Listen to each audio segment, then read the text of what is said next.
அஸ்ஸலாமு அலைக்கும் வரஹ்மத்துல்லாஹி வபரகாத்து.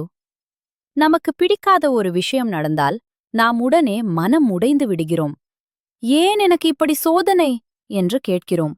ஆனால் அல்லாஹ் குர்ஆனில் என்ன சொல்கிறான் தெரியுமா?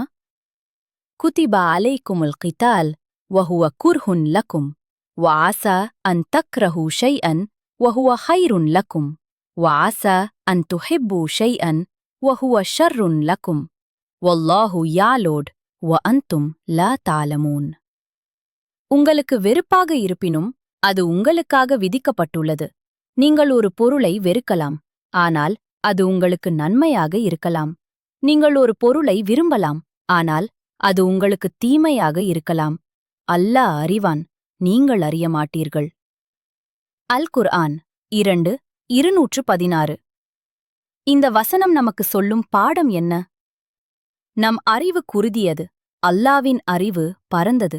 அதனால் சோதனையிலும் நம்பிக்கை வைத்திருங்கள், தாமதத்திலும் பொறுமை கொள்ளுங்கள்.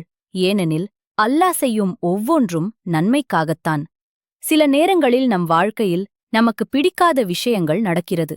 அது வேலை போகலாம், ஒரு உறவு முறியலாம், ஒரு ஆசை நிறைவேறாமல் போகலாம். அந்த நேரத்தில் மனம் கேட்கும், ஏன் எனக்கு மட்டும் இப்படியெல்லாம்? அந்த கேள்விக்கான பதில்தான் இந்த குர்ஆன் வசனம். அல்லாஹ் சொல்கிறான், நீங்கள் வெறுக்கும் ஒன்று உங்களுக்கான நன்மையாக இருக்கலாம். இன்று புரியவில்லை, ஆனால் நாளை புரியும். நீங்கள் அழுத அந்த விஷயம்தான் ஒரு நாள் அல்ஹம்துலில்லாஹ் என்று சொல்ல வைக்கும். ஏனெனில் அல்லாஹ் தவறாக எதையும் செய்ய மாட்டான், இன்ஷா அல்லாஹ். மேலும் பயனுள்ள வீடியோக்களுக்கு ஷேயூ தமிழ் வேர்ல்டை ஃபாலோ அண்ட் சப்ஸ்கிரைப் செய்யுங்கள். அஸ்ஸலாமு அலைக்கும் வரஹ்மத்துல்லாஹி வபரகாத்து.